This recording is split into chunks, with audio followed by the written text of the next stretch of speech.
Number 5 on this list is Rosslyn Chapel. Rosslyn Chapel is located in Scotland and is arguably the most haunted church in that country. This chapel has a ton of ghostly legends surrounding it that lead to the lore of its hauntings. The Rosslyn Chapel actually writes themselves. In July 2006, a group of actors were rehearsing in the chapel for a play they were about to do at the Edinburgh Festival. One said that he saw a fairy-like figure in the grounds of the building. Another was locking up the chapel at the end of the rehearsal. As he was doing so, heard the voice of a child in the crypt. Obviously, he didn't want to lock the child in overnight, so he went down to the crypt to get the child, but found that there was no one there. Another tale says that the ghost of a white lady haunts Rosslyn Chapel. Legend has it that she is a girl from the St. Clair family who was bewitched by an evil spell and sleeps in an enchanted chamber. Here, she is waiting to be rescued by a knight. Once rescued, the spell upon her will be broken and the knight will be granted great treasures. And yet another tale is of a phantom dog which roams the grounds around the chapel, and on stormy nights its ghostly barking can be heard. We got a fairy, we got a child, we got spells, we got a dog. This chapel has everything that a paranormal lover could ever want. They also didn't mention in that article about the ghosts of the monks that supposedly live there. This used to be an area where a bunch of monks would meet while they were alive, and it seems as if their ghosts have never left. And the crazy part about all of this is that nobody knows why this church is as haunted as it is. Most places that are tied to spirits have some sort of horror story to go along with them, but there really isn't anything here at all. I suppose it's possible that this church just happened to be built on an area where tons of spiritual energy has gathered. Hit me in the comments down below what you guys think happened to this place to get it like this, cause I'm honestly stumped. Number 4 on this list is the Ness Church. This church is located in Norway and is no longer functioning. It's actually a collection of ruins now and a very popular spot for ghost hunters. The ghosts here are very interesting and unique. It seems as if they have a strong connection to electronic devices, because whenever anyone brings an electronic device to this place, it will immediately stop working and start flashing uncontrollably. If one wants to have an electronic device here, then it needs to be specifically made to withstand strong spiritual energy. The most popular myth surrounding the ghostly presence that resides here is of a priest named Jacob Christian Finnegan. This was a priest who presided over this church from 1800 to 1837. Apparently he suffered a very grim fate here along with his children. People believe that at some point a gang of thieves came to this place and murdered him. Along with his death, they took his children and bricked them up in the church, leaving them there before ransacking the place and taking any valuables. An even darker version of the legend says that the priest did this to his children himself and then promptly hung himself in the church for the locals to later find. I'm not too sure which legend is the true one, but either one would have left their dark mark behind. The screams of these children are frequently accompanied by the sighting of this priest. It's said that he'll stalk those who come here and follow them around, giving them a horribly uneasy feeling. At this point, the church is nothing but a ruin of its former self, and considering the ghostly presence that's waiting for you, I just avoid going altogether. In at number 3, we have Most Holy Trinity Church. The Most Holy Trinity Church can be found in Williamsburg, Brooklyn. With the present day church is the third church built upon the grounds and was established in 1885. The church is known to be built on a site that had been a cemetery prior to being a church. Legend has it not all of the bodies were removed from the cemetery and that the souls of those who remain continue to inhabit the site. Not only that, but a number of people have mysteriously died while praying in the church since its doors first opened in 1885. Thus, those souls are also said to roam throughout the church building. Because of this, the lights in the church have also been known to go on and off without any reasonable explanation. At night, it is said that voices and the sounds of people walking back and forth can be heard in the building. It's been reported that priests who live in the rectory have continued to reserve the space as a guest room ever since the hauntings started, as no one has ever been willing to live in it on an ongoing basis. Guests report having heard strange noises and the sound of a person walking back and forth while trying to sleep in the room. Phantom footsteps have also been heard on the staircases in the buildings, and the dogs who were once kept as pets in the rectory would stare in a trance-like state down the basement stairs, as well as into the dining room when the building got cold. With the number of souls trapped in the building and scary ghost stories throughout the years, it's hard not to believe that this church is cursed by the devil. In at number 2, we have the Abbey of the Black Hag. The Abbey of the Black Hag lies in the centre of the West Limerick in Ireland. It has been a source of paranormal paranormal and archaeological intrigue for centuries. It is named after Catherine D. O'Connell and was originally thought to be 13th century due to Vatican records. However, it may be 100 or so years older than this. St. Catherine's Augustinian Abbey was one of the few medieval convents in Ireland during the 1290s. Pope Martin V closed the convent after the locals were terrified of one nun practicing black arts and witchcraft within the abbey, which is known as the Black Hag's Cell. Due to the black magic performed on the grounds, it said that it brought bad fortune to the local population. The malevolent abbess was left to live out her days in the damp, deserted abbey. Due to the depraved conditions and her twisted practices, over time her skin blackened to such a degree that it gave rise to the local name for the convent, the Abbey of the Black Hag. While it's said that one ghost that haunts the convent is the Countess of Desmond, who was buried alive under the church's altar.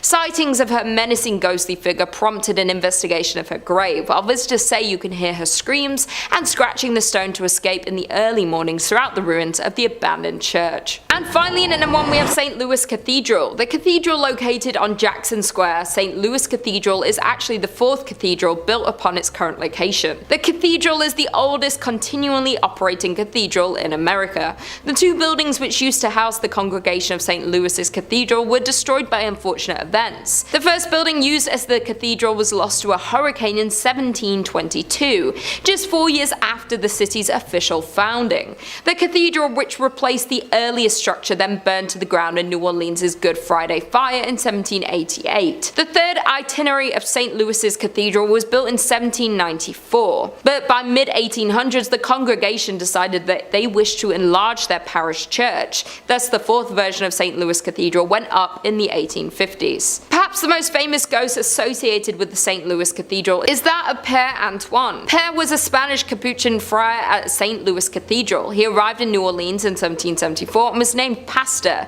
His generosity and kindness to the people of New Orleans made him very popular. He was well liked by all of New Orleans. His death on January 19, 1829 was met with a somber and mourning city. He was laid to rest inside the St. Louis Cathedral 3 days after his death. Since his death in 1829, the ghost of Pierre Antoine had been seen in St. Louis Cathedral by an untold number of people. His ghost is easily recognized as there is a portrait of him inside of the cathedral. It seems as though the ghost of Pierre Antoine especially likes to show himself around the holiday seasons. Commonly, the ghost of Pierre Antoine is seen near the altar and on the balconies. Interestingly, the ghost has been seen in other areas of the city as well, especially in the alley next to the cathedral. In addition to that, the ghost of Pierre, there are other famous ghosts associated with St. Louis Cathedral. Some of the ghosts which are said to haunt St. Louis Cathedral, like that of Père Dagobert, who became pastor of St. Louis Cathedral in 1745. On quiet evenings after worship, people have seen the ghost of Dagobert walking the aisles of the cathedral, his head down to the ground, walking silently in sandals. Coming in at 5, St. Paul's Episcopal Church, Key West, Florida. St. Paul's Church is the 4th church structure built by St. Paul's between the 1800s and early 1900s. And though it may look bright and new, this is because the church has been rebuilt numerous, and I mean numerous times. The original church, made of coral rock, was completed in 1839. However, it was destroyed during the Havana hurricane in 1846 and was rebuilt in 1848. Once again though, the church was destroyed when the Great Fire of Key West struck in 1886. However, by some good fortune, the rectory survived unscathed, and the rebuilding once again began on the 3rd structure, ending in 1887. However, disaster struck once again though in 1909 when the church was destroyed by a powerful hurricane. This time though, the parish hall survived, as well as the rectory.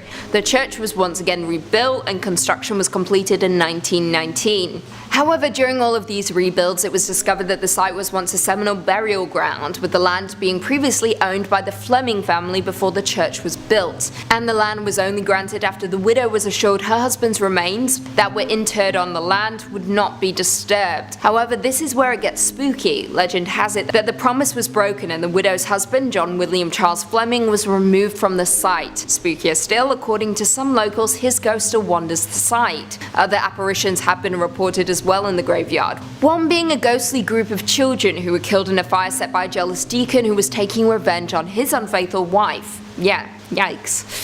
Coming in at 4, St. Andrews on the Red, Selkirk, Canada. Built between 1845 and 1849 to serve the local community of retired Hudson Bay Company personnel, this church is located in a small suburb of Winnipeg, located on a lightly forested hill with an incredibly impressive Gothic design. It is by far the oldest stone church in Western Canada and has definitely had its fair share of paranormal activity. The church became an old campfire story among young teens and rebellious kids who would dare their friends to walk backwards around the church 3 times, with the expectation that you would disappear. Now, of course, that never actually happened, but it was still a frightening tale to tell children so they didn't wander through the cemetery at night. Now, what makes this church truly chilling is that victims of influenza, diphtheria, typhoid, and tuberculosis from the early colonial era were interred here, and their restless spirits are said to still wander the grounds of the church. Specifically, some visitors have reported disembodied red eyes floating through the cemetery, organs playing spontaneously, as well as a mysterious woman cloaked in white who is known to rattle the gates of the church. If you dare, you can take a self-guided tour of the church located in Selkirk, Canada. In at number 3, we have Egg Hill Church, Spring Hills, Pennsylvania. Considered one of the most haunted churches known to man, we have Egg Hill Church in Spring Hill, Pennsylvania. The church was built in 1860 and was out of use by the 1920s. The most well-known story about Egg Hill Church is of the great number of people that supposedly lost their lives. This occurred at the turn of the century in the 1800s, when the pastor at the time ended the life of his whole congregation by poison and kept them in the nearby woods. Other stories say that the pastor only ended the life of the people of the parish. He reportedly would end their lives one by one under the mysterious circumstances and got away with it, until the day that he would be discovered, where he would end his own life in the church. Some who have been to the church say they have seen drawings of pentagrams and goats appear on the walls and ceilings, written by some unknown entity. Others say that from outside the church you can hear strange noises coming from the inside when the church is locked up and supposedly empty. Some claim the sounds are similar to children's voices. Therefore, there is no doubt that this haunted church has the potential to be cursed by the devil. In at number 2, we have Aquia Episcopal Church in Virginia. This church is said to be one of the most haunted churches in Virginia. Legend says that the church and the church graveyard, which has graves dating back to 1738, are both home to paranormal activity that has taken place for over 200 years. Even the early years of the church being opened were marked with tragedy. In the mid-18th century, a woman was hiding from a group of men within the church's walls and lost her life. Even more upsetting was the fact that she was not discovered until years later, when the church reopened after the Revolutionary War. No one knows exactly the details of the loss, yet there have been several claims of paranormal activity since. Her hair just as blonde as the day she lost her life. At that time, the church had lost funding due to the Revolutionary War, and that might have been the reason why no one discovered her body until later. Moreover, it's been said that blood stains from the murder remained on the floorboards for nearly 100 years, till it was replaced altogether with concrete. Many ghost stories worked their way through the community after the skeleton was discovered. Many parishioners refused to set foot in the church after dark. In the 1900s, people decided to seek evidence of hauntings for themselves.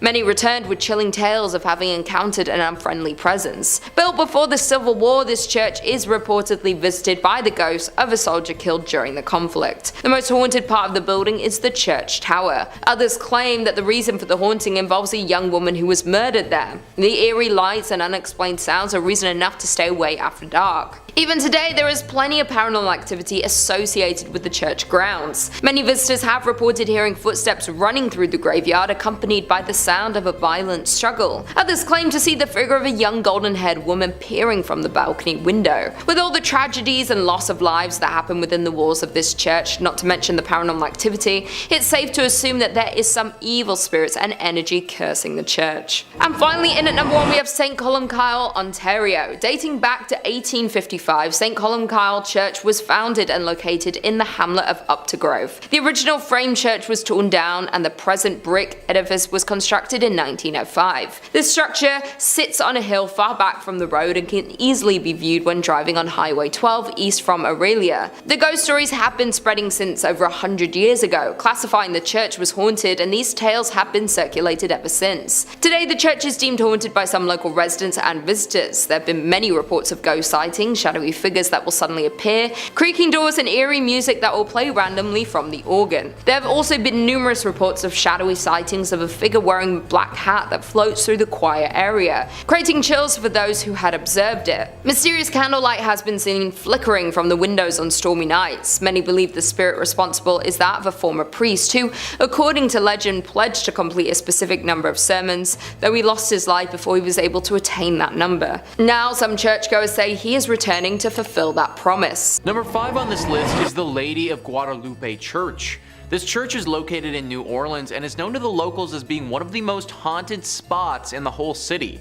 This location hasn't always acted as a place of worship, but for a long time was a chapel that you really didn't want to end up at. That's because for the longest time it was actually called the Old Mortuary Church. As I'm sure that you can probably guess, the crowd that entered this place wasn't the liveliest. In fact, using the word live to describe them is just flat out incorrect. New Orleans was hit hard many a time with epidemics, with yellow fever being especially bad. There were times during the city's history where the dead were too many to handle and they had to go somewhere. Enter in the Old Mortuary Church. Thousands upon thousands of bodies have went through these doors over the years. In fact, for the longest time, the only people this place saw were the pastors who were here and the countless dead. Everyday citizens were too scared to come here for fear of catching the disease and wouldn't even risk going to see their departed loved ones. Obviously, all this death has left its ghostly mark. Eventually, it was turned into a full-fledged church that people attend, but not before the spiritual damage had been done. Nowadays, the spirits of some of those who died during this harsh period in New Orleans history still haunt the area. Glowing orbs have been seen by those who frequent the church, floating around at nighttime. Subtle and faint moans can be heard echoing throughout the walls, as if the moans themselves were wind blowing through the church. The ghost of a man has said to approach people from time to time claiming he needs help and that he was never sick to begin with. This is definitely one of those churches who's seen its fair share of tragedy over the years, and it shows. However, believe it or not, it may not be the most haunted church in New Orleans, but more on that later. Number 4 on this list is St. Helena's Chapel of Ease. This chapel is located in South Carolina and is a ruin of its former self. A website all about Beaufort, South Carolina writes, "The chapel was destroyed in a horrendous forest fire that happened after the Civil War. Today, the ruins of the chapel and a graveyard remain. The vault still remains out of order to this very day. The planters left St. Helena with the arrival of Union forces in 1861, and the church never regained its stature. Some stories relate that Union soldiers used it for services during the war, as well as Northerners who came to the area after the war to educate and train the former slave population. The door of the Fripp's vault was ruined by the soldiers, and at some point it was decided to brick up the entrance. According to the story, workmen did a very good job of sealing the vault, only to return the following day to find the bricks removed and neatly stacked beside the mausoleum. This had occurred many times. Convinced that the supernatural was at work, the job remained unfinished. Local authorities had assured that no one had been in the area the previous night long enough to complete such a task. Today, the vault remains empty. The door is half sealed by bricks. One might find the experience of looking into the vacant vault more than a bit unsettling, if not downright eerie. Ever since that moment, regular ghostly sightings have been reported here. A woman dressed in 18th century clothing carrying a child through the graveyard is one of the most frequent apparitions that takes form. People have also talked about hearing people singing here even though they'll be completely by themselves. Usually these songs sound like church songs and are quite beautiful actually. Also, just a general feeling of uneasiness has been reported at this spot very often. This place clearly has a very strong spiritual presence, and I'd highly recommend giving a prayer before entering it. In third place, we're taking a closer look at St. Mary the Virgin, located on the outskirts of Clophill, England. Originally built facing the west sometime around the year 1350, it's believed to have been erected on top of a leper hospital run by monks. I'd like to take a moment to note that it was built in the quote-unquote wrong direction, with churches traditionally facing east, the direction from which the sun rises, which is associated with the location of heaven and the return of the Messiah in Christian religion. Altars inside of these holy buildings would face in the eastbound direction for prayers. Some have claimed that because St. Mary the Virgin faces away from God, it thus opens its doors to hell, and ergo responsible for the tale I'm about to tell. The building was abandoned in 1848 when the rector at the time made the decision to have a new church built instead of expanding the previous one, which was much needed due to the rapidly growing congregation. Old St. Mary's, as was dubbed by the locals, was then primarily used as a mortuary chapel, holding bodies before they were buried in the adjacent cemetery. By the 1950s, St. Mary's had become so run down that it could no longer fulfill that use, with just the outdoor walls and tower remaining. In March 1963, the tomb of an 18th century apothecary's wife was broken into, and the bones were arranged ritualistically in the middle of the church. And once again, on Midsummer's Eve of 1969, multiple women's graves were broken into, with bones being removed and rearranged once more. While the specific individuals involved in these acts were never identified, the arrangements found resembled those used in black mass rituals performed by satanic groups at the time. After the first incident in 1963, a rare decision was made to rehollow, or in more simple terms, re-bless the altar that was left in the building, in a failed attempt to protect the building from evil. Later that year, Reverend Harold Colthurst reported stumbling upon a group of men in the building that were in the midst of a mysterious ritual, being quoted as saying that the men were trying to communicate with evil spirits, chanting some sort of mumbo-jumbo. They were definitely in league with the devil. Modern-day visitors to the now landmark have reported seeing a plethora of ghostly figures during the day and nighttime, faint lights moving about before vanishing mysteriously, along with reports of a chilly and oppressive atmosphere even during warm days. In second place, we're visiting l'Abbaye de Mortemer, or Mortimer Abbey. It was originally built in 1134 on land gifted by King Henry I. The stagnant water of the drainage lake, which was dug out by the monks to dry up the marshy land, was called Mortemer, or the Dead Pond, giving the monastery its name. Totally not ominous or anything. The monks constructed what was then one of the largest monasteries in the world on said land. The legend says that after the passing of his only son, King Henry wanted to reform his daughter Matilda and had her locked in a room in the abbey for 5 years. The anger and hate she felt from being sent away and isolated stained and seeped into the walls of the monastery, cursing it for eternity. After her eventual release, she went on to live until 1167, when it said her spirit returned to Mortimer Abbey to haunt the area as the White Lady. She is said to appear on nights close to a full moon, moaning as she drifts through the now ruins of the monastery. Those that have seen her report that she alternates between wearing black and white gloves. If she appears to you with white gloves on, you're destined for good luck. But if she appears with black, you'll be expected to pass within a year. Alas, Matilda is not the only spirit one must worry about if visiting the abbey. When the monastery was at its peak in the 1500s, a frail and suffering woman was brought to the monks with an illness it was believed that only they could aid. It was revealed that she was possessed by the spirit of a wolf and cursed to become a werewolf for several nights.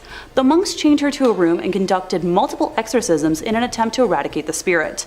The monks were able to exorcise the evil wolf spirit or demonic force out of the woman, but it then attached itself to the grounds and walls of the monastery. Several hundred years later, in 1884, a man named Roger Saboureau was hunting in the woods nearby when he was attacked by a large werewolf. He shot it multiple times, killing the creature, but when he returned home at dawn, he found the body of his wife bearing wounds matching those he had given the wolf.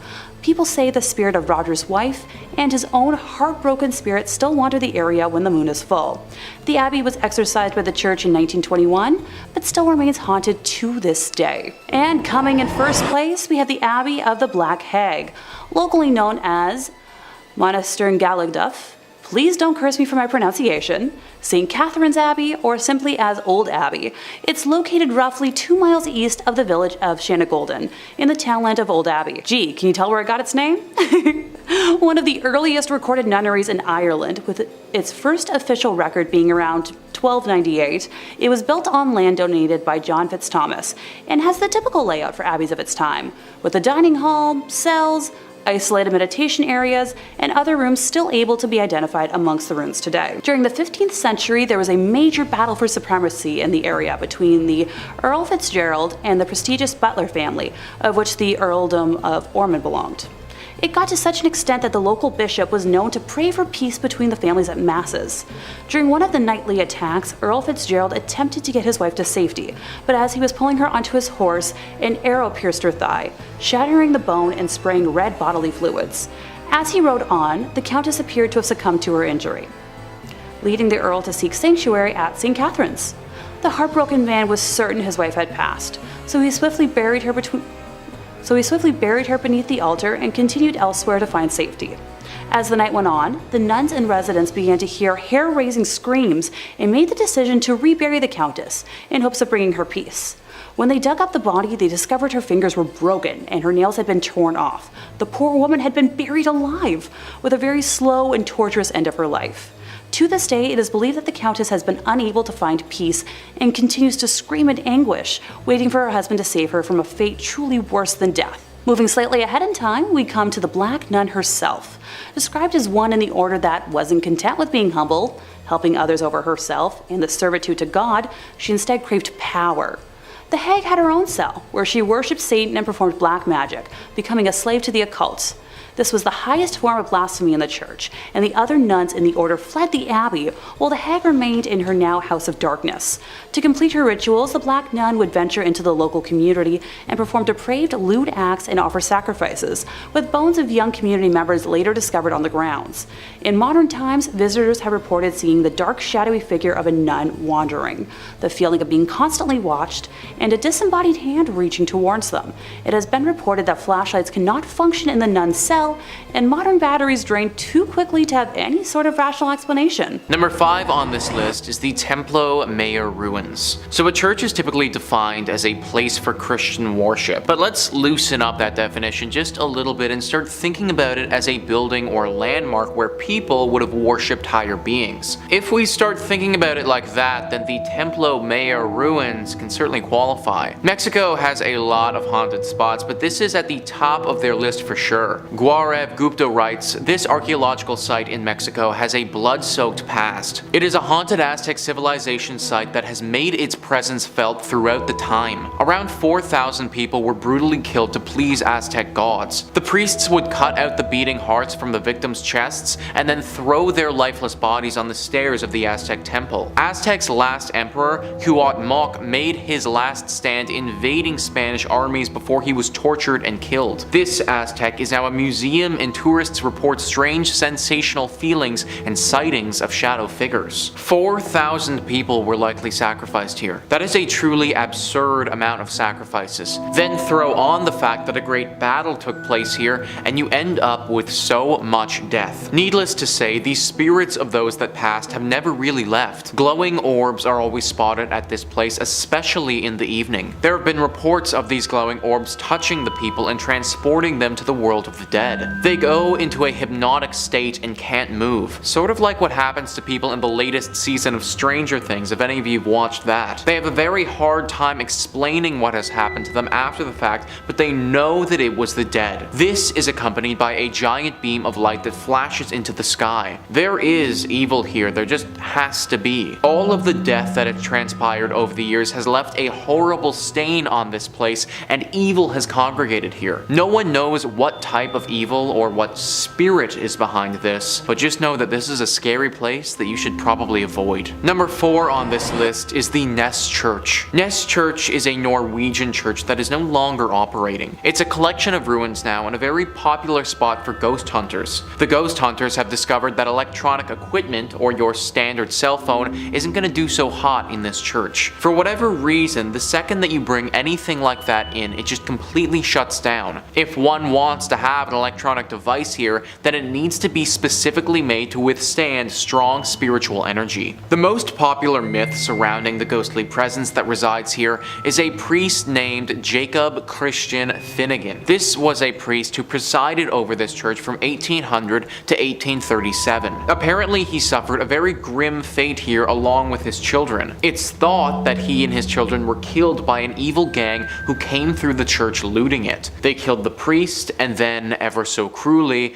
bricked his children up and left them to die. This is only one variation of the tale though, because one legend actually says that the priest did this to his kids himself. Regardless of which one is historically accurate, they're both pretty bad. The screams of these children are frequently accompanied by the sighting of this priest. It's said that he will stalk those who come here and follow them around, giving them a horribly uneasy feeling. It's very likely that if you go by yourself, this ghostly priest will attack you and could do some serious damage. Maybe he wasn't evil when he was alive, but he certainly is now. Number 3 on this list is Egg Hill Church. This church was home to one of the worst tragedies a church has ever been host to. I've never been a real churchgoer myself, but from my understanding, love, life, spirituality, all of this is supposed to be in the air when you go, and the whole reason for doing so. Death and hate and violence, that's all supposed to be left at the door. Pennsylvania's Egg Hill Church didn't quite do that. Instead, they invited death into the church on one particular Halloween night. Many years ago, the whole community gathered into the church on Halloween. The priest passed around bread and wine as is customary, but this bread and wine was a little off. In fact, it was very off. So off that everyone who had it died. It was poisoned. It's unknown whether the town had collectively decided to end their lives together that night or if this was all the priest's doing, but either way, tens to hundreds of people's bodies lay lifeless on the ground when it was all said and done. Now, what are we left with? Well, the ghosts of all of these people, obviously. Even worse than that, the spirit of this evil priest still lingers here too, and apparently, he isn't done with the living. He's said to be very dangerous and wants to drag visitors down with him and take their life. This whole story is pretty much as dark as you can get, and it's no wonder the place is totally messed up today. Number 2 on this list is St. Nicholas Church. Hey, it's me. It just so happens that my church is haunted by a dozen spirits. Great. List first says St. Nicholas Church is practically haunted by default. That's because the village of Pluckley, its home, is reputably the most haunted locale in all of England. The Kent village is home to the Watercress woman, who occupies the Pinnock Bridge, and to the ghost of a schoolmaster who committed suicide in front of his pupils. According to a conservative estimate, Pluckley contains no fewer than 12 active spirits. The church itself is said to be the home of both the beautiful ghost of Lady Daring and the Lady in Red, a ghost who searches the adjacent churchyard for her lost baby. The ghost of a former miller who worked in the area is also said to haunt the churchyard in search of a long-lost love. Also, the ghost of a monk at nearby Greystone's house is also said to be seen during the night. Finally, visitors to St. Nicholas have reported seeing lights in the church's windows when no one was inside. So we have another church with just a plethora of horrible things. Someone taking their own life, a missing a man who has lost his loved one. My question is, why did all of this happen at this one church? Like, what really caused all of this to transpire in the first place? Are we just supposed to believe that it's all coincidence, or is there actually something more afoot here? I think that's the real secret, and sadly, I don't know if we're ever going to be able to find the true answer. And finally, number 1 on this list is St. Andres on the Red. Just that name alone. On the Red. Like, of course this place had to have some dark secrets. List first says St. Andrews on the Red, completed in 1849, is located in the town of Selkirk, which is more or less a suburb of Winnipeg. It's the oldest stone church in Western Canada, and it may be the region's most haunted thanks to the spirits of former plague victims. Other apparitions are said to populate the church's graveyard. Eyewitnesses have reported seeing a ghostly man clad in black and a mysterious woman in white. Also, a disembodied pair of red eyes have startled the visitors in the past, while a ghost car has been noted not far from the church's main entrance. If you're thinking about visiting the church or graveyard, be wary. Those who've claimed to have seen the various apparitions also reported having terrible nightmares the following nights. Most of these nightmares apparently involved the gates of the cemetery, which rattle even though no hands are seen shaking them. Some people can't shake these nightmares either. The occasional individual will have these persist for months or even years. I'm sure that the architecture and natural beauty is nice and all, but I'm not trying to risk nightmares for a year to see it. I do wonder what happened to those gates though. Is it some weird thing with the wind that's causing it, or is it what people suggest, some type of ghostly intervention? I tend to think some sort of spirit has to be involved, considering the thing with the nightmares happens as well, but you gotta wonder who. Sometimes I really do think that being a paranormal investigator would be awesome, because you could get to the bottom of these things, but then again, that's a pretty unforgiving profession. In at number 5, we have the Chapel of Ease. Located on St. Helena Island, which is part of the British Overseas Territories, we have the Chapel of Ease. During the colonial period, Chapels of Ease was constructed by farmers as a house of worship because their farms were located so far from the churches. This one was built using tabby construction between 1742 and 1747 and served the island farmers who were members of the parish church of St. Helena. It was once known as the White Church, as the combination of oyster shells and lime caused the structure to appear to glow white. Services came to a halt at the chapel after it was heavily damaged in a forest fire in 1886. The church was virtually abandoned when the farmers evacuated the island in the fall of 1861. During the federal occupation of St. Helena, the church was used frequently by several of the northerners who had come to the island to educate and train the freedmen. It was also used as a sanctuary by Methodist freedmen as early as 1868. To this day, the church is empty, left just as it was the last day of service. There have been many reports of hauntings in the chapel, from explorers visiting the abandoned building. To start, the atmosphere of the church has been described as heavy, creepy, and hushed with the passing of time, while some visitors have even reported hearing whispers, prayers, and singing coming from the interior of the chapel. Others claim to have heard names being shouted in the silent burial ground and from the surrounding forests. Others have also said to have witnessed a lady shrouded in white walking among the tombstones with her family. Moreover, other visitors have witnessed a number of ghostly occurrences on the grounds, while individuals have reported strange sensations when walking through the church's graveyard. Not only that, visitors have seen ghostly figures of people dressed in 18th century clothing. In at number 4, we have Borley Rectory. Established in 1862, the building was originally built as a house for the residences of the parish rector. The earlier rectory had burned down to the ground in 1841 and then was replaced in 1862. Borley Rectory itself is a tiny rural community in Essex that had 110 inhabitants at its peak. Now just a shell of a rectory left abandoned. Now the ghost stories don't start once the building was abandoned, but there had been claims of ghostly activity on the site from as early as 1819, with a shadowy nun being seen gliding across the ground where the rectory was built.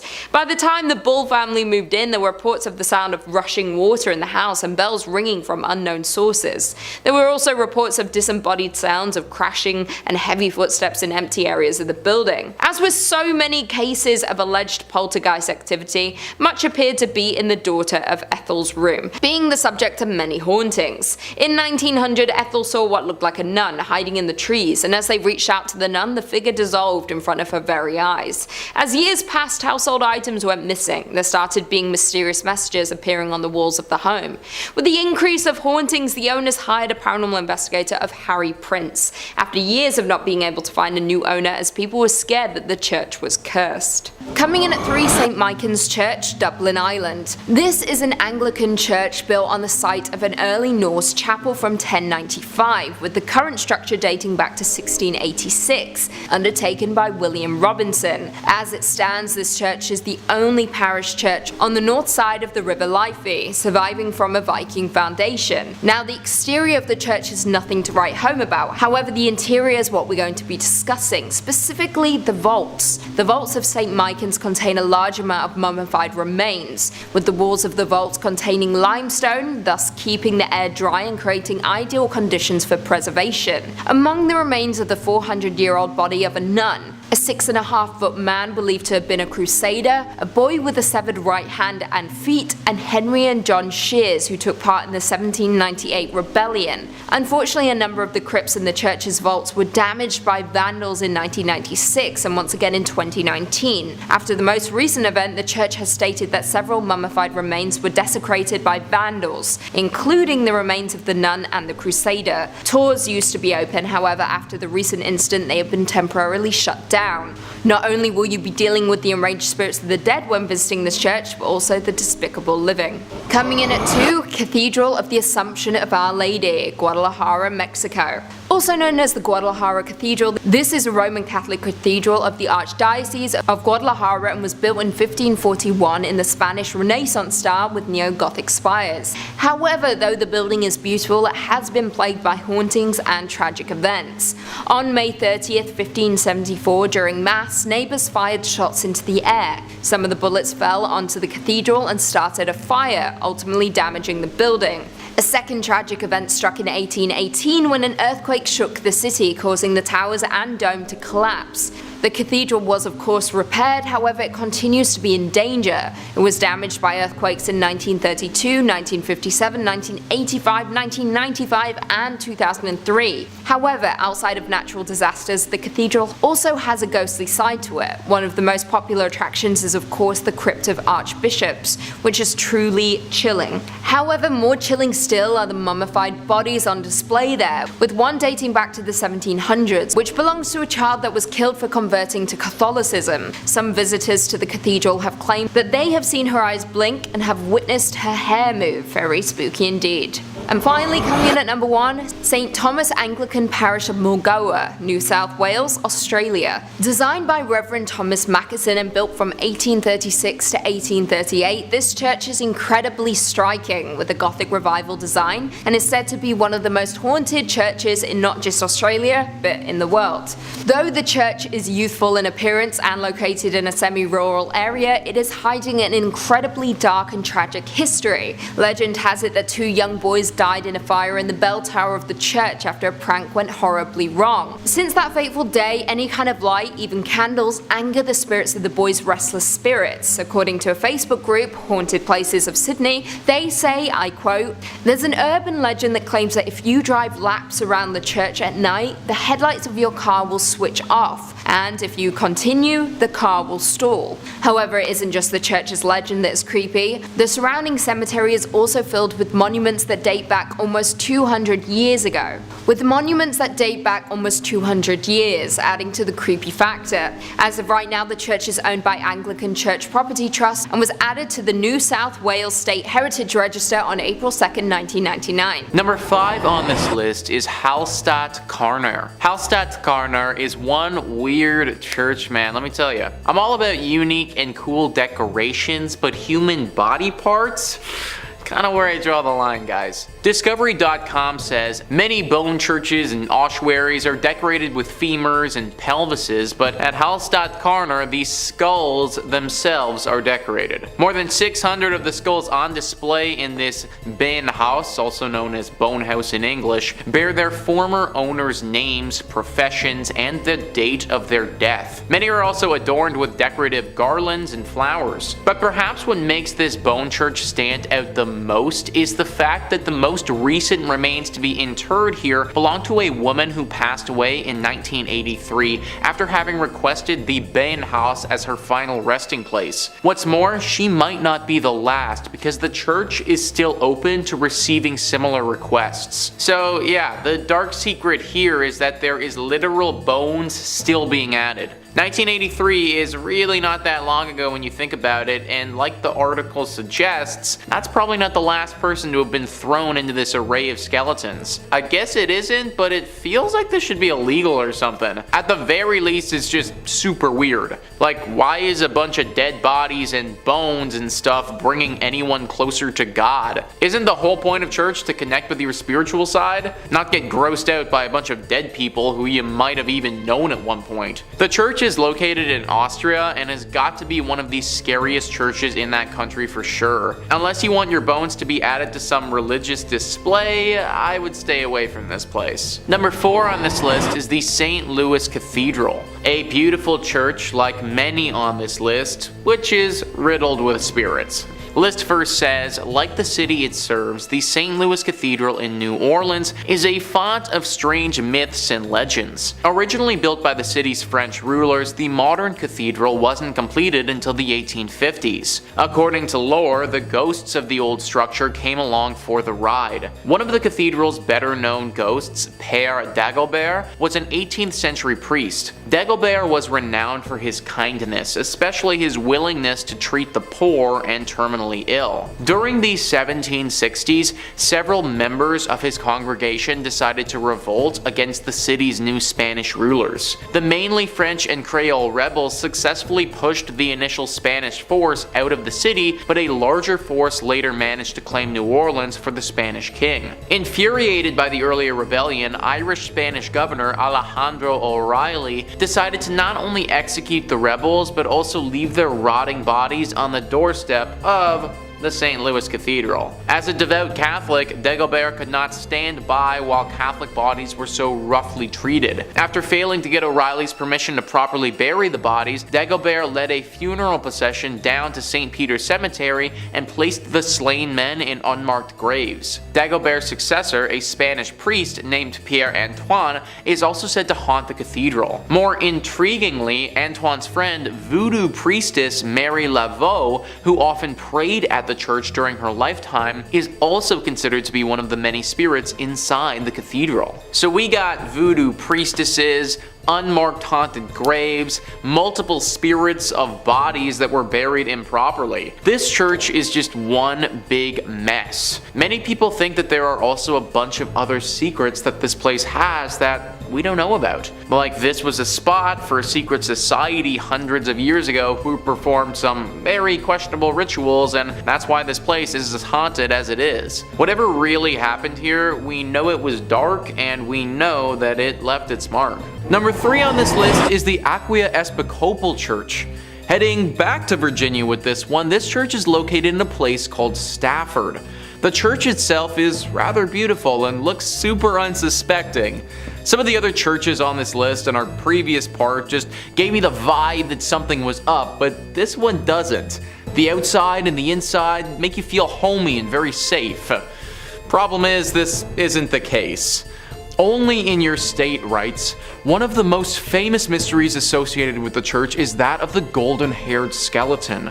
No one knew about the death of the woman who was murdered inside Aquia until her skeleton was later discovered in the Beftrey, and her hair was later discovered in the Belfry, and her hair was still intact, just as blonde as the day she died. At the time, the church had lost funding due to the Revolutionary War, and that might have been the reason why no one discovered her body until later. The event seems equally tragic and mysterious.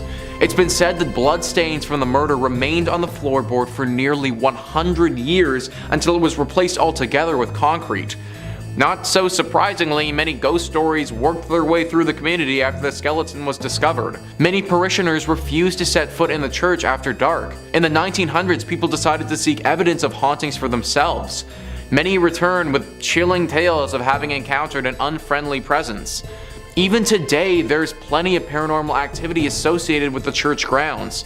Many visitors have reported hearing footsteps running through the graveyard accompanied by the sound of a violent struggle.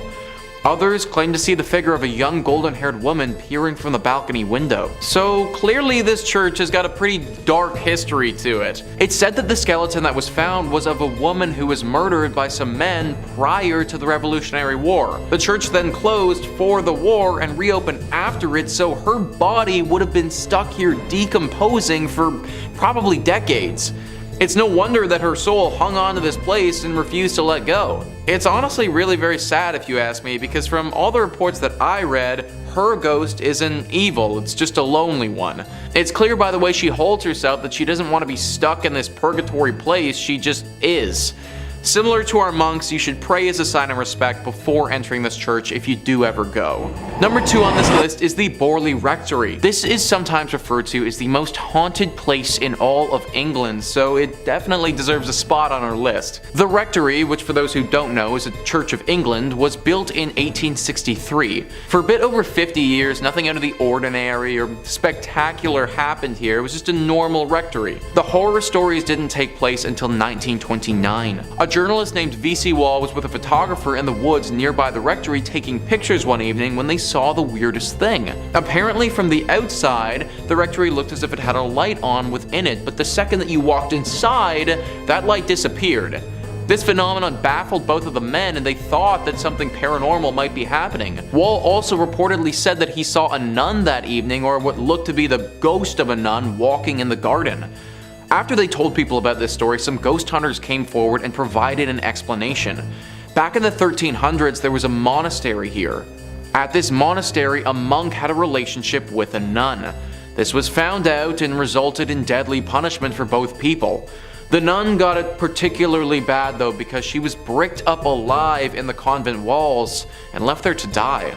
The story from VC Wall brought this place to the public's attention, but apparently ghost stories have been told here from long before as well.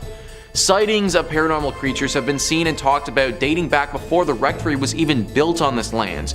Clearly this whole area is just inherently cursed and this rectory just happens to be built on it. Strange rapping sounds, bells ringing, objects moving and flying around without anybody touching them. These are all very common sightings at the Borley Rectory. The ghost of this nun is also a regular character here, making herself known to newcomers quite often. If you happen to get really lucky, then you may also see a ghost coach with 2 horses and a headless coachman.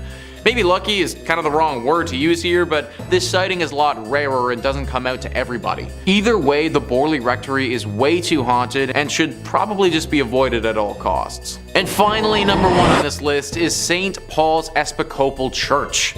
This church and the grounds that it resides on is haunted by a number of different ghouls. It's located in the Florida Keys and has seen many a tragedy in its days.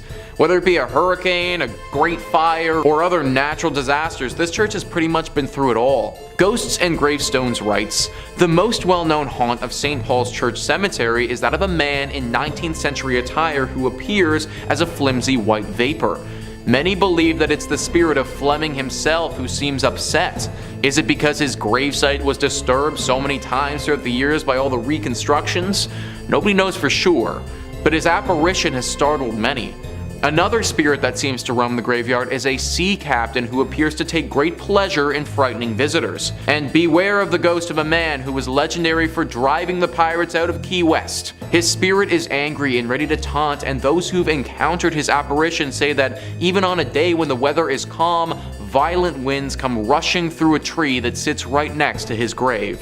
John Fleming, the ghost that they talk about there, was the initial owner of this land and died on the property. His wife donated said land to be used for the church, but apparently her husband's spirit never left. The story behind the sea captain is unknown. Why he's come here or what happened to him is all a mystery.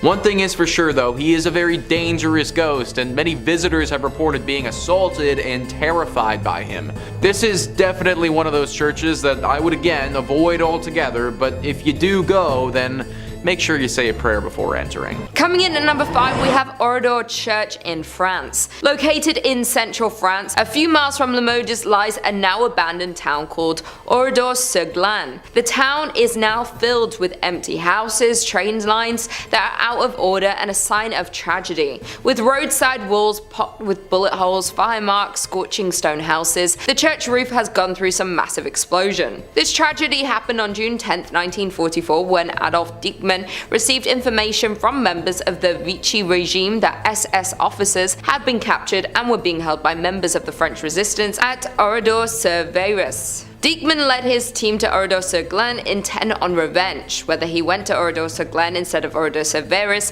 on purpose, or whether he mixed up the two towns because of the similarity in their names, is something we will never know. The men of the village were quickly rounded up, then herded into a variety of surrounding barns and garages, as the women and children were confined to the local church. Then a gas explosion was placed in the church and lit aflame. There was only a handful to survive the tragic accident that happened at the church of this town. With all the lives lost in the church and surrounding town of that night, it is said to be haunted by many spirits. As some witnesses report, as they stand at the church's windows at night, they see the dark spirits of the people who lost their lives walking through the ruined village's deserted streets. Others state they often smell the aroma of burning wood and flesh as it lingers over this abandoned village. Until recently, the new residents would leave gifts along the border of the village of the martyred as a peace offering for the spirits that still haunt the church. In the end, we will never actually know the reason behind the attack upon the Oradour Church on June 10, 1944, though some think there was an evil entity or spirit upon the church that coerced the attack to happen.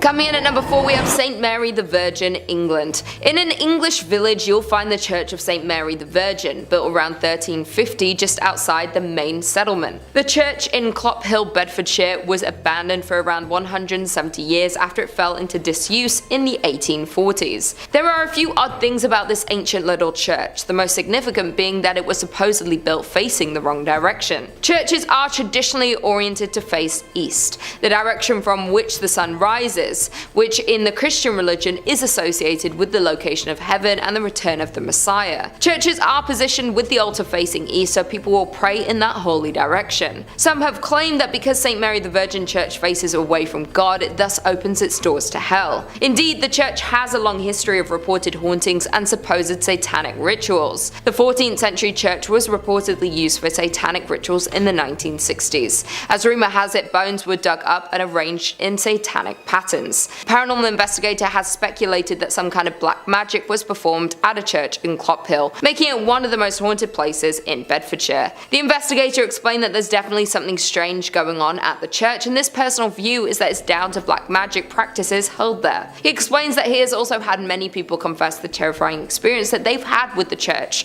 One filmmaker told the investigator that he saw a dark shape that was extremely tall coming towards him. The filmmaker and his colleague ran when he felt something grab his arm, even though he couldn't see anything. Once police arrived to the scene, instead of laughing the claim off, they congested that they've spent a lot of time guarding the abandoned site, as many people experienced the same thing. Over the years, many people have reported seeing strange things near the church, from mysterious hooded monks to tall dark figures. Number 3 on this list is the Church of Agia Theodora of Vasta. This church is located in Greece and is one of the most unique churches you will ever see. Sticking out of this tiny Byzantine church's roof is 17 holly and maple trees. These are sizable trees as well and grow over 30 meters tall. There are 2 versions of how this church got its ghostly presence, and they're described well by Greeker than the Greeks. They write, "Coming from a family of only girls, Theodora, to save her father from having to join the army, disguised herself as a boy and joined up. Not long after joining the army, a local girl, believing Theodora to be a boy, and when Theodora, for obvious reasons, rejected her, the girl, out of revenge, claimed she was pregnant by Theodora and demanded they be married. For reasons known only to Theodora, she did not reveal her secret, which could have saved her, and refused to marry and was consequently put to death." Version 2 is more or less the same, only this time, Theodora, again disguised as a boy, joined a monastery as a monk. Why she didn't save herself trouble and join a nun's monastery is not known, but anyway, a nun from a nearby monastery fell in love with the monk Theodora,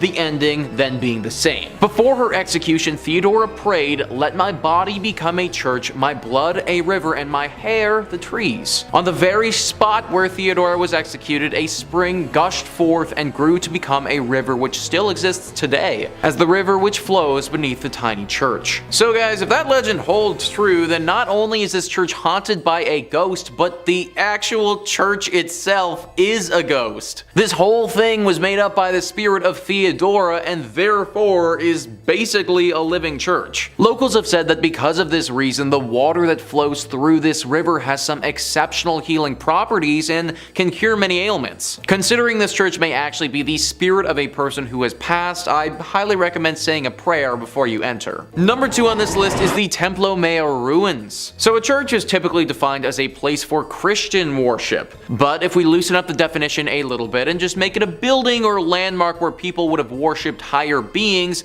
then the Templo Mayor ruins can certainly qualify. This temple is one of the most haunted places in Mexico, and for good reason. Gaurav Gupta writes, "This archaeological site in Mexico has a blood-soaked past. It is a haunted Aztec civilization site that has made its presence felt through the time.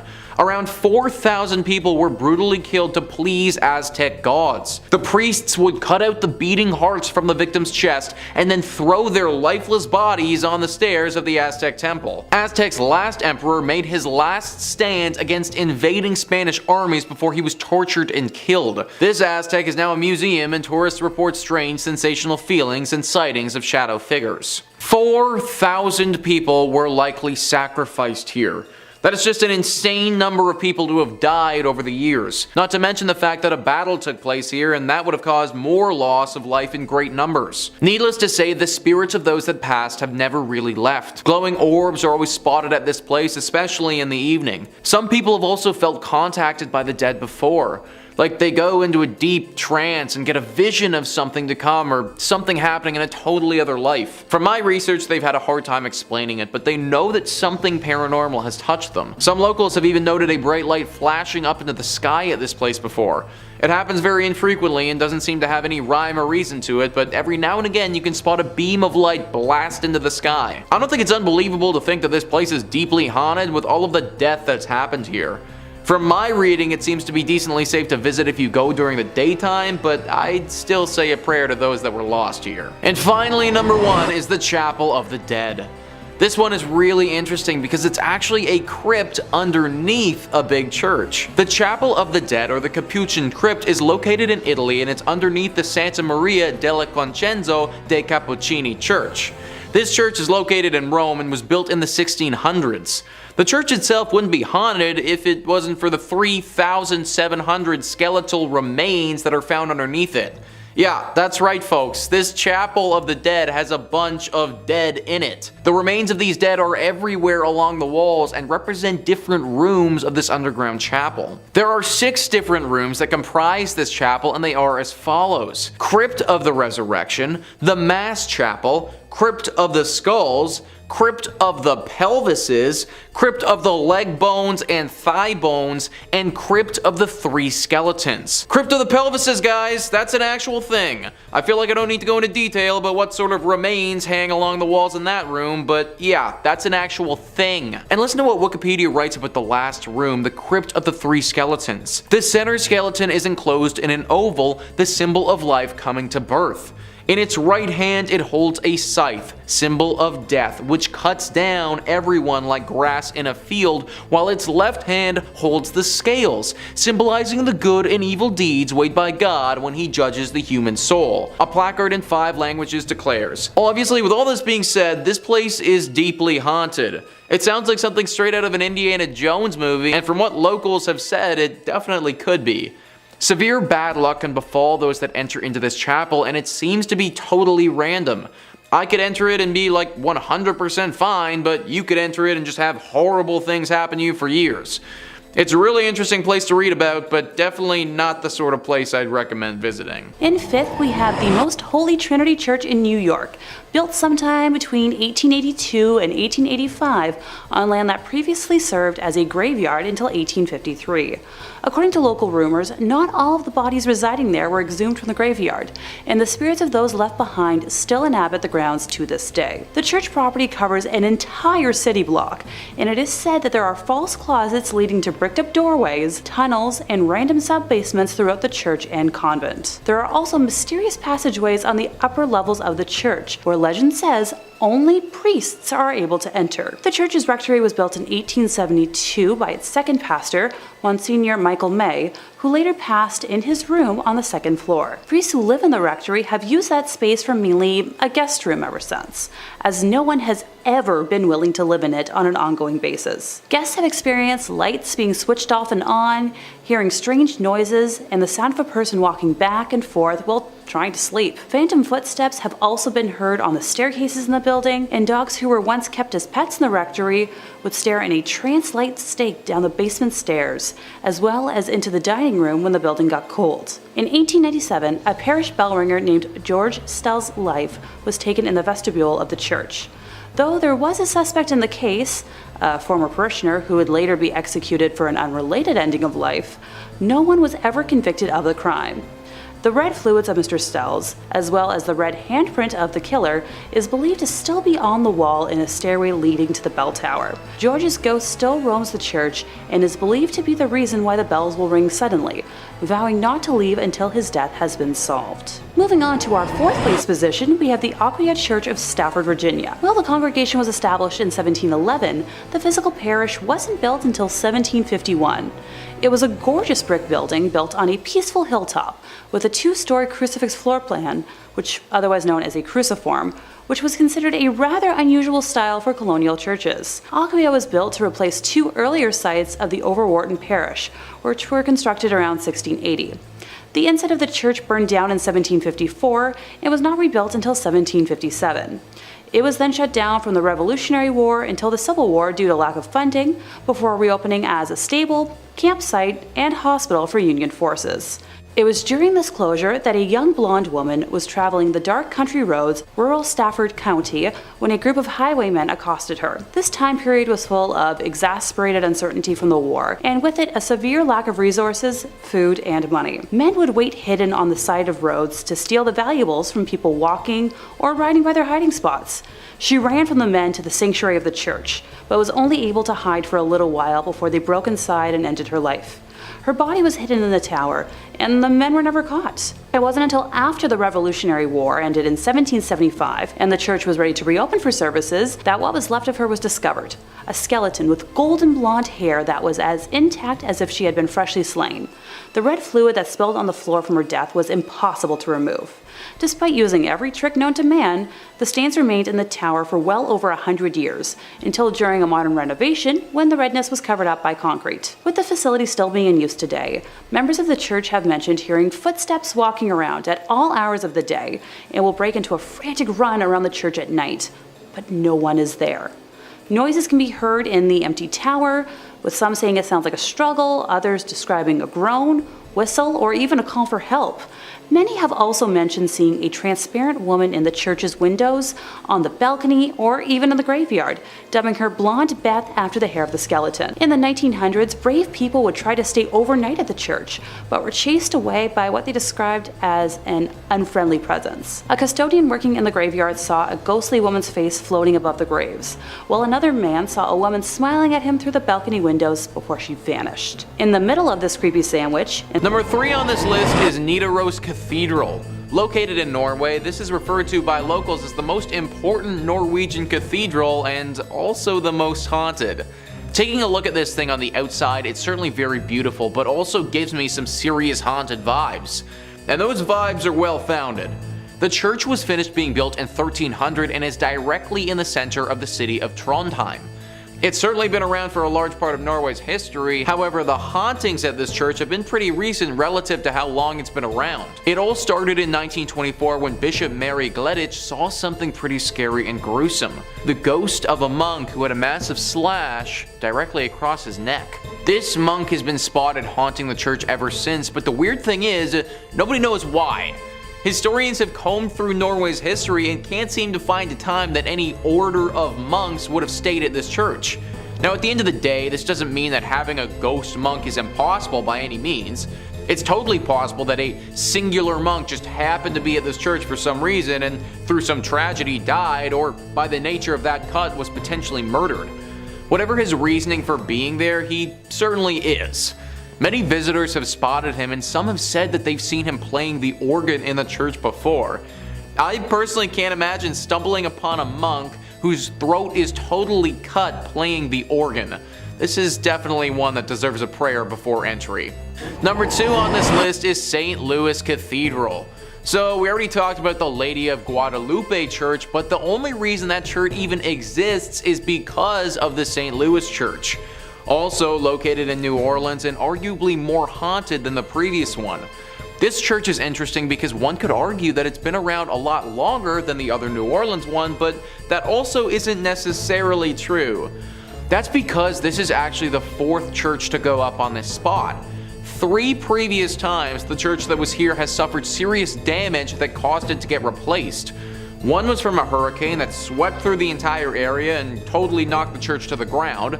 One was by a raging fire, and one was simply by wear and tear of being around for so many years. It was during one of the times that this place was in disrepair that that other church was built. Along with these incidents, it should also be noted that the church used to be used to bury some of New Orleans' prominent figures. So when you walk through this church, you're literally walking over a ton of graves in the process. Through the deep history this church has, it's no wonder that ghostly sightings are a regular here. Perhaps the most famous ghost associated with St. Louis Cathedral is that of Père Antoine. Père was a Spanish Capuchin friar at the St. Louis Cathedral. He arrived in New Orleans in 1774 and was named pastor. His generosity and kindness to the people of New Orleans made him very popular. He was well liked by all of New Orleans. His death on January 19, 1829 was met with a somber and mourning city. He was laid to rest inside the St. Louis Cathedral 3 days after his death. Since his death in 1829, the ghost of Pierre Antoine has been seen in St. Louis Cathedral by an untold number of people. His ghost is easily recognized as there's a portrait of him inside the cathedral. It seems as if the ghost of Pierre Antoine especially likes to show himself around the holiday seasons. Commonly, the ghost of Pierre Antoine is seen near the altar and on the balconies. So guys, what I just read is from an article written by Ghost City Tours describing how serious this haunting is at this church. Apparently, Pierre Antoine isn't the only ghost either, but people have reported seeing the ghost of another pastor and some other apparitions of what looks to be people from the 1700s. Clearly, something about a New Orleans church is very attractive to the paranormal. And finally, number 1 on this list is the Abbey of the Black Hag. This church would be a tad bit difficult to pray before entering because there isn't too much left to enter. It's located in Ireland and is a ruin of its former self. The story starts many hundreds of years ago when this place was referred to as St. Catherine's Augustine Abbey. This place was established in 1298 and was pretty great right up until the last abbess took over. It's said that this woman practiced witchcraft here and brought great evil to the others that lived here and those nearby. Pope Martin V caught wind of this and ordered the immediate closure of this place. Everybody left, except for the witch. She stayed here completely by herself, practicing magic all day and all night. Eventually, through her consistent spell practicing and probably the fact that she never bathed ever, her skin blackened to such a degree that people started referring to this place as the Abbey of the Black Hag. Apparently, this witch still resides here to this day, and the locals fear going here and risking her wrath. Tales have been told of livestock going missing, weird symbols appearing in the ground, and even the occasional child wandering into this area never to be heard from again. I feel like praying before you go to a place like this might not actually help that much. In fact, I'd just try avoiding it altogether if I was you. Number 5. St. Mary the Virgin Church. Clop Hill, England. I gotta say, that sounds like it's a fake place, like where Sir Topham Hatt lives. Well, not only is it real, but it's home to a bone-chilling haunted church, St. Mary the Virgin Church. Now, St. Mary was built in 1350 outside the main settlement of totally real place Clop Hill. Traditionally, churches are built facing the east. I didn't know that. It's so it can align with the sun rising, which in Christianity is associated with heaven and the Messiah. Churches have their altars facing east, so you pray in that holy direction.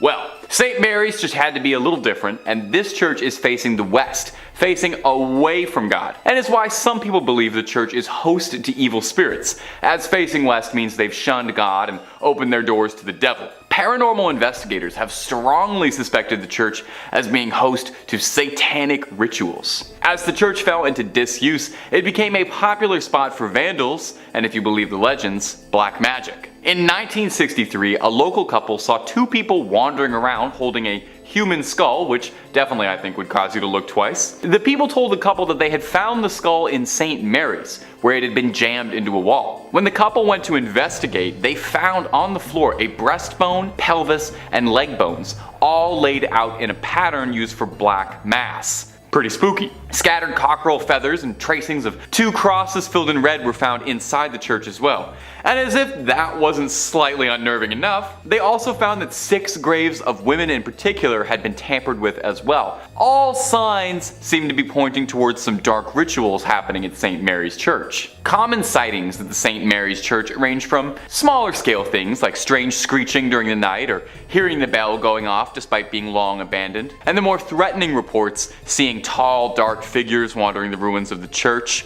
perhaps getting themselves ready for another ritual, or perhaps they've been contacted by a ritual and are arriving. Only thing I know is I won't be checking out the midnight mass there anytime soon. And if you're interested in way more scary stories of all manners, cryptids, conspiracies, churches, hauntings, aliens, we've got a little bit of everything at Top 5 Scary. So click on through, find something to get cozy with, and subscribe, and make sure you hit that bell so you catch all of our videos as they drop. But do all that stuff at the end of this one, okay? Because we got way more haunted churches for you coming right up. Number 4. Our next entry on the list today is going to be the Aquia Episcopal Church. And if you haven't said that, try saying that 10 times fast. I dare you. Located in picturesque Stafford, Virginia. The church has 200 years of history to it, which means it's also got approximately 200 years worth of ghost stories to study. When the church was first built way back when in the 18th century, it was stained by an unfortunate tragedy. You see, the surrounding areas were exhausted by war and the lack of resources food and money, and as such, brigands would take to the dark country roads to attack innocents during the night for whatever they had on them. Well, one young woman was hiding from a gang of highwaymen and marauders and sought out the church as a safe haven. Unfortunately, the bandits eventually caught up with her and she met an untimely end. Now, these men were never caught for their crime, and her body was not found for hundreds of years, left there to rot and decompose. And many believe that because of this, her spirit is tied to the church. And there have been several reports of hauntings ever since the discovery of those accursed bones. Visitors mention hearing footsteps frantically scattered around at night. These footsteps break into a run, but if you go searching, you'll never be able to find anyone attached to them. Voices can be heard in the room where she was attacked, some saying it sounds like a call for help or a painful scream of a struggle. Some go so far as to say they saw a transparent apparition of the woman in the church's windows or on the balcony. One story comes to us from a custodian who worked the graveyard shift there in the 1990s, claiming that he saw a ghostly woman's face floating above the graces, and says that he saw her smiling at him through the balcony windows before she vanished. One last one on this church. In the 1990s, to celebrate the bicentennial anniversary, the church sent out an invitation to a group of Civil War reenactors to fight a mock battle on its ground. During the night, one of the reenactors was complaining that there was a red and orange light that was flickering the entire night during the church that prevented him from sleeping. The man explained this to the father of the church, and the father explained back that there was no electricity in the vestry, and that the light must have been the spirit confused by why the Civil War had started up again. Imagine, you're a ghost, you're already out of time, and then you look outside and you see guys from your time? My little ghostly sense of the world would be so thrown off. I would have to buy a new ghost calendar. Number 3 on this list is Greyfriars Kirk and Churchyard. This church is located in Edinburgh in Scotland. History Hit says, with the kirk tracing its origin to 1598 and the graveyard dating back even further to the 1560s, Greyfriars Kirk and Churchyard in Edinburgh is said to be one of the most haunted religious sites in the world. Known for body snatching and violent ghosts, the famously fearsome site has even been referred to by Scottish poet Robert Louis Stevenson. The site's most famous ghost is Mackenzie poltergeist George Mackenzie, who is known during his lifetime as a ruthless persecutor of Scottish Covenanters, a Presbyterian movement in the 17th century. His spirit was reportedly released in 1999 when a homeless man looking for somewhere to sleep broke into his final resting place, the Black Mausoleum. Next to this mausoleum is the former Covenanters prison, which housed some 1,200 members of a failed anti-government revolution in 1679. Only 257 prisoners came out alive, with the remaining dead sent to haunt the churchyard. This church is haunted by so much negative energy that people around the area believe it's actually attracted the devil. Basically, all of this evil has gotten the devil's attention, and it's possible that one of those evil spirits that's hiding out is the devil in disguise. It's also believed that the devil may have released all of these demonic spirits to keep people away from this place, as he's doing something sinister.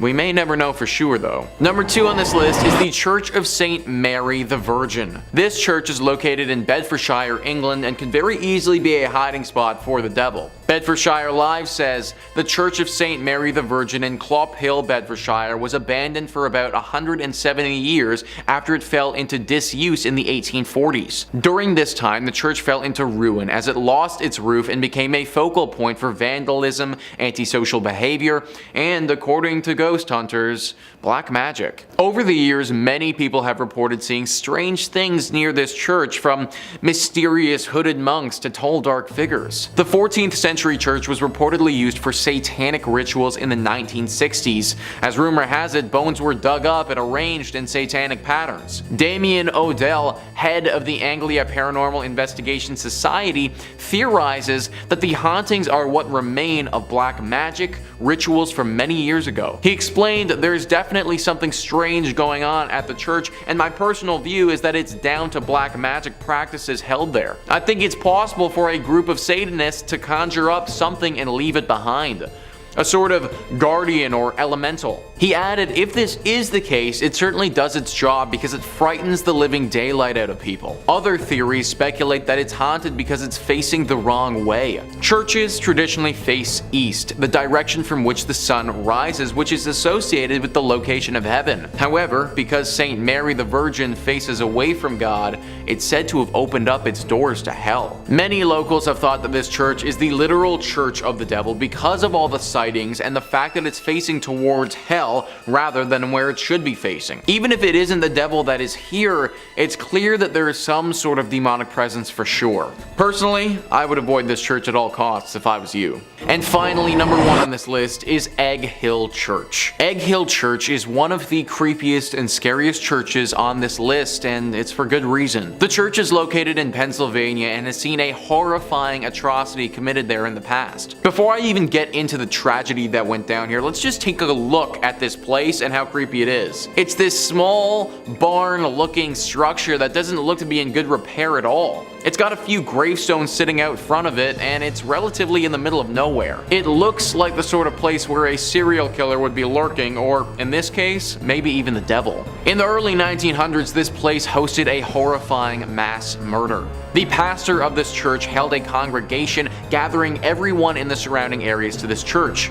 When they were all inside, he chained the door shut and murdered everyone. He wasn't just interested in his visitors though, because right after he was done with that, he took his own life as well. This was obviously a major shock to the community when it happened, but even to this day, it's left people baffled. The pastor apparently never showed this sick and sadistic nature in his character before, and this act of terror came out of thin air.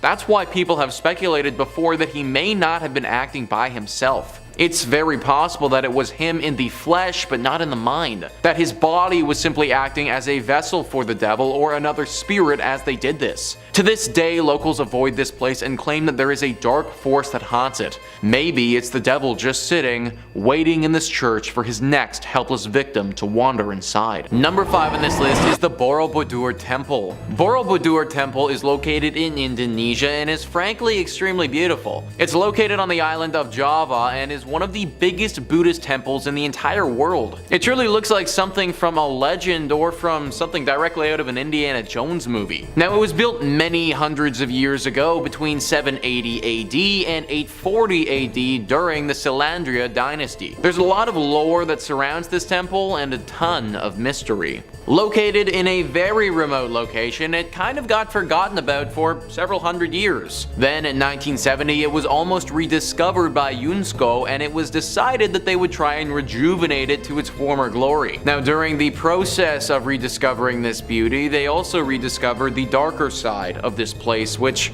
has people believing at least at one point the devil may have been hiding here. Gruesome visuals etched into the interior of this temple depicting some just horrible things. Torture, beheadings, displays of sheer violence that I can't get into detail on YouTube about. Some awful drawings showing what would have gone down here at one point in history. Also, along with these acts of violence, some drawings that seem to point to the presence of the devil. Drawings looking at potential rituals that would have been performed in honor of this devil. People worshipping the devil and praising him, all of that. Nowadays, it's pretty understood that this place no longer hides the devil. But for several hundred years, it's very possible this could have been a bit of a stronghold for either the devil or another evil spirit. Number 4 on this list is the Chernobyl Church. Now, I imagine a lot of you have heard about Chernobyl before, the devastating accident that went down in Ukraine back in 1986. If you aren't familiar, then basically a huge nuclear power plant exploded, which caused the worst nuclear accident the world has ever seen. It killed 31 people right off the bat, and then several more over the years from radioactive poisoning. That area where the blast occurred has been closed off to the public, and rightfully so. It's literally still radioactive to this day, and if people were to go into the 20-mile radius that's closed and then proceeded to stay there for an extended period of time, they would certainly feel the negative effects of doing so. All of this has left for a very creepy abandoned city vibe that looks like something straight out of the apocalypse. Most of the buildings here are horribly worn down and starting to fall apart. After all, it's been over 30 years and no one has looked after them at all. Which is why it's very strange to see the church in this village still in perfect condition. Recently, somebody entered into the radiation zone and went into this church. They were shocked to see that the church itself on the inside was still in perfect form. Even though everything around it has been hit hard with decay, this building still remains how it was. Why? Well, the person taking these photos didn't know, and they didn't stay too long to find out. Apparently, after entering, it wasn't long before they started to feel a very ominous presence. Something deep and dark and sinister lurking here, not wanting to be found. As if entering the church woke whatever this thing was from its slumber, and it wasn't ready to be woken. This individual got out of there as fast as possible and didn't want to investigate further, but it got me thinking that this church might be hiding the devil. A horrible accident occurs where tons of people perish. The whole city gets abandoned and no one can come into this area for over 30 years. And this one flimsy little church is still totally intact and looking pristine. It seems a little bit too suspicious for me. If this is the case and this church is hiding the devil, then we can take it a bit further too. Now the real question comes out about how the Chernobyl accident really went down. Maybe the devil, or whatever demonic creatures living in this church, had some role to play. Number 3, Monaster Nagayal Duff. Or Abbey of the Black Hag, if you don't got all that time. Wow, you see that? You see what that church is called in that little chyron below me right now? I'm just supposed to pronounce that with my lips? Okay, it's also called the Abbey of the Black Hag, and that's what we're going with. We're not calling it that other thing. I'm not doing that. Black Abbey of the Hag, only name this church has ever gone by, and it was built in 1298. And it was one of the well-known medieval convents in Old Ireland. The remains of the abbey still stand today in a secluded valley, making it already mysterious and supernatural place just that much more supernatural and overgrown and spooky. I mean, the place is called the Abbey of the Black Hag. You don't name a place that unless it's extremely haunted or if there's like a cool boss fight or something there. Sounds like it's straight out of Dishonored. It's believed that the last abbess, horrible word by the way, in charge of the abbey practiced witchcraft, and in the scary way, okay? She brought death, misfortune to the surrounding areas. Pope Martin V condemned the abbey, not being down for witches at all. The accused witch left to live out in the damp, deserted abbey by herself, which she probably loved because it sounds scary. Over time, her skin blackened, her hair furled, and her soul twisted, leading to the place being renamed the Abbey of the Black Hag. And if you can believe it, there's actually more to this one. The Count and Countess of Desmond once called the abbey home when attempting to flee their attackers, where the Countess was fatally struck by an arrow and buried by her husband. But it wouldn't be the end of the Countess, because sightings of a ghostly figure around the ruins of the abbey were common, meaning someone eventually went to dig up that grave, finding worn out finger bones, meaning she was still alive when she was buried. It's said now that a woman's panicked shrieking can be heard in the early hours around the abbey. Number 2, the Borley Rectory. The Borley Rectory is an old London estate that has the unique distinction of being considered the most haunted building in the United Kingdom. No big deal, or anything. Almost immediately after its construction, stories of hauntings started to creep out. One of the first local legends says that in the 12th century, a priest and a nun had a naughty little affair, and when they were discovered, the nun was bricked up and left to rot in the nearby church. Since then, they say that her spirit roams the rectory. In 1900, 4 daughters of the then estate owner all said that they saw a nun wandering around the estate late at night. They tried to talk to her but got no response back, just a scary ghost stare. The family claimed they'd see this nun around the property, and on one occasion they thought they saw the spectral apparition of a horse-drawn carriage with a headless rider, some real Sleepy Hollow stuff. From there on, there was all these reports of bizarre sounds or strange shadows creeping out the corner of your eye. In 1927, the estate changed hands as the original family owning the estate had all passed on, and a new family, the Smiths, had moved in. Shortly after, they discovered a human skull in the cupboard in a brown bag. Which is not a great housewarming gift, to be honest. They reported poltergeist behavior, unexplained footsteps, lights flicking around them, and the same sightings of headless specters. Now, they only lasted 2 years, not being down for any of the hauntings or skulls in cupboards, any of that business. And the next family, the Foysters, didn't have much better luck. They had objects flying around their home, and on one occasion claimed their daughter was attacked by something truly horrible. They moved out as well. And the last owner of the rectory would be Captain Gregson, who accidentally lit the estate ablaze while unpacking, although insurance claims they think the fire was started intentionally, perhaps in a desperate attempt to cast away whatever evil has been trapped in the Borley Rectory for so long, or perhaps he unintentionally unleashed it out into the world. Time will tell. At number 1, Mortimer Abbey. Mortimer Abbey is a monastery in the forest of Lyons, France. A real old church built in 1134 on marshland, near the stagnant water of the drainage lake. The monks dug it out to try and dry the marshy land around the Fulbrock stream, which was called the Dead Pond. In French, Mortemont, which is where the name comes from. You can kind of hear it there. Mortimer, you know. Perhaps it's this history of being built on a dead pond is why Mortimer Abbey was doomed to be haunted. Now, the abbey flourished for centuries, but over time started to become claimed by the passage of time, and it fell into decline and disrepair. In the 17th century, there was an attempt to try and rebuild the abbey and recapture its former old glory, but the decline was already pretty present and had set in by that point, and by the time of the French Revolution, only 5 monks still remained in the abbey. Eventually, the abbey would collapse entirely and go private, and in 1863, the abbey would find itself in the hands of a rich Parisian family, the Delarues. Mr. Delarue moved his wife and his sons into the abbey, but soon discovered they weren't the only tenants. While walking the lawns, the young people of the house saw a light from the library. As if by an invisible hand, these hatches unfastened, their handles turned, and the windows and doors all opened.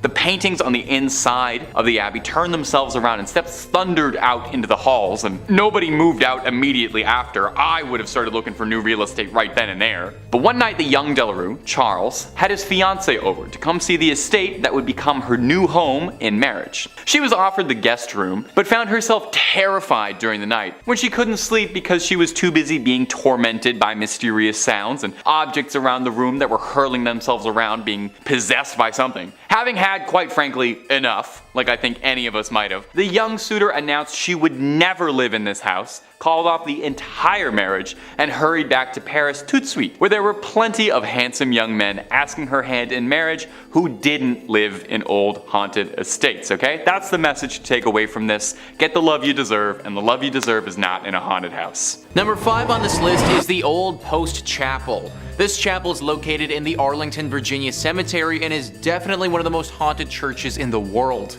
The Arlington Public Library writes, the Old Post Chapel was commissioned by Major George Patton Jr. in 1933 when he toured the chapels on the grounds of the Walter Reed Hospital. Patton told Post Commander Colonel Kenyon Joyce that the new chapel should combine the functions of a principal chapel with those of a mortuary chapel in one building. Workers broke ground in February 1934 and the chapel was officially dedicated on April 21, 1935, where it was known for its attractive spire and intricate stained glass windows. The chapel serves as a place of worship for the community, a wedding chapel, and a place of final honors for those laid to rest at Arlington National Cemetery. Many fallen service members have lain in wait in the Old Post Chapel for their final trip, and it's allowed family members to grieve in private. So it's unsurprising that many active duty service members have reported hearing disembodied voices and footsteps in the chapel when they've been there alone. Locked doors have unlocked themselves and opened on their own. Canine units patrolling with service people will refuse to go into the building and bark at the door, especially at night. And visitors describe a young grief-stricken woman dressed in white who waits for her sweetheart. Rumors are that she threw herself from the bell tower, which remains locked to this day. So what really sticks out to me there, guys, about that excerpt is the canine units. Dogs not wanting to go into this place because they're scared. You ever notice how animals can get skittish when a big storm is coming or something like that? Well, they sense these things and they pick up on stuff that humans just don't. I personally imagine that they probably have a similar ability with spiritual presences or anything of that nature. Also, considering how many people have been laid to rest here, it's no wonder why this place would be as haunted as people are claiming it to be. If you're going, then definitely pray before entering, but don't be scared to just avoid it altogether either. Number 4 on this list is the Abbaye de Mortimer. This abbey was a whole thriving community at one point, but now it's a total ruin of its former self. For the purposes of this video, we're going to be zeroing in on the place of worship that they had at this spot and looking at how haunted that is. And let me tell you, it's pretty freaking haunted. In the 15th century, this place was booming and one of the brightest communities in France. It really looked like it was on the come up. But fast forward 200 years later and things had really fallen off. Greed had taken over, and the men who were in charge were far more interested in their personal gain than the growth of this place.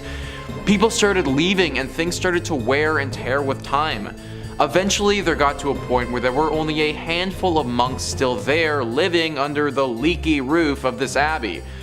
Well, in 1790, they met a very grim and sick fate. This was the time of the French Revolution, and religion was very much out of favor. A group of revolutionists swept through the area, and believing that the monks had some sort of treasure hidden here, they took them into the cellar and they killed them. The manner to which these men died was brutal.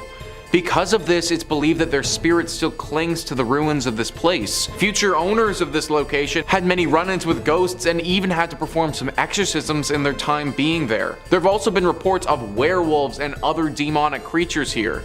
The monks are by far the most spotted poltergeists though. The crazy thing is that apparently they aren't that evil.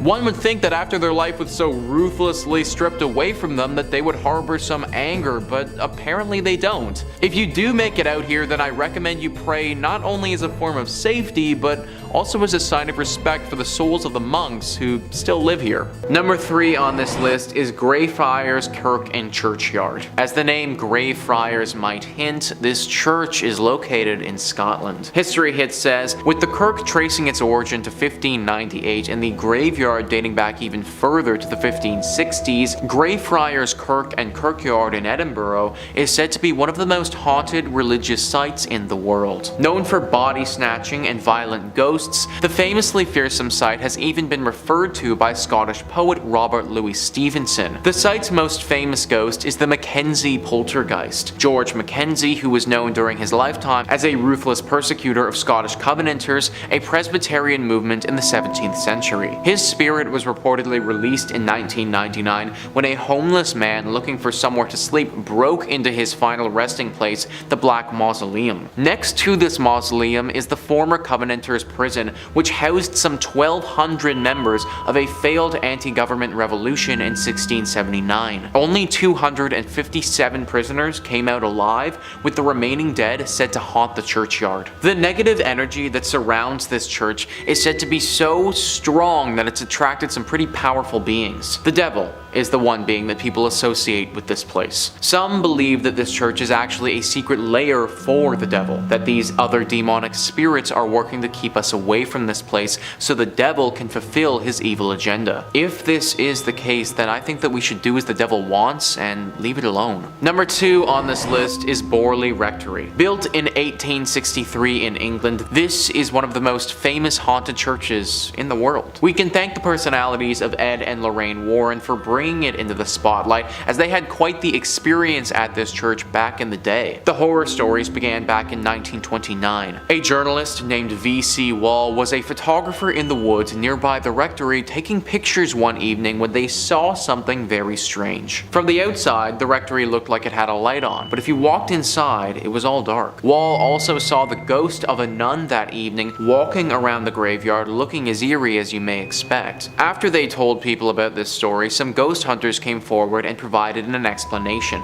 Back in the 1300s, there was a monastery here. At this monastery, a monk had a relationship with a nun. This was found out and resulted in deadly punishment for both people. The nun got it particularly bad though, because she was bricked up alive in the convent walls and left there to die. The 1929 story was the big one that kicked everything off, but after this happened, other stories started emerging. Stories about this land before the rectory was even built. Apparently this area of land was always haunted and dealing with ghostly presences. Strange rapping sounds, bells ringing, objects moving and flying around without anyone touching them are all very common sights at the Borley Rectory. The ghost of this nun is also a regular character here, making herself known to newcomers quite often. You may even see the ghost coach. A headless phantom coach driver is said to be around the area and will approach people every now and again and take them away. Why anyone would ever get into a coach driven by a headless ghost is beyond me, but apparently it happens. Everything about this rectory and land is evil, and it needs to be avoided. And finally, number 1 on this list is Nidaros Cathedral. This is not only Norway's most important cathedral, but also one of the most haunted as well. I mean, mean, in all honesty, it literally looks like Dracula's castle if Dracula's castle was a cathedral. It was constructed in the 1300s, but the actual hauntings didn't begin until relatively recently in its lifetime. In 1924, Bishop Mary Gleditch saw something pretty scary and gruesome: the ghost of a monk who had a massive slash directly across his neck. Ever since that day, this monk is seen very regularly. Nobody knows why though. People and historians have looked through the history of this cathedral and can't seem to find any record of a big monk population ever staying here. However, it doesn't make sense that this random monk ghost would just show up out of nowhere, so you have to imagine that he was here at some point before. You also have to imagine that he got that cut on his neck here too. All of it is very dark and mysterious and makes you wonder what else happened here that wasn't documented.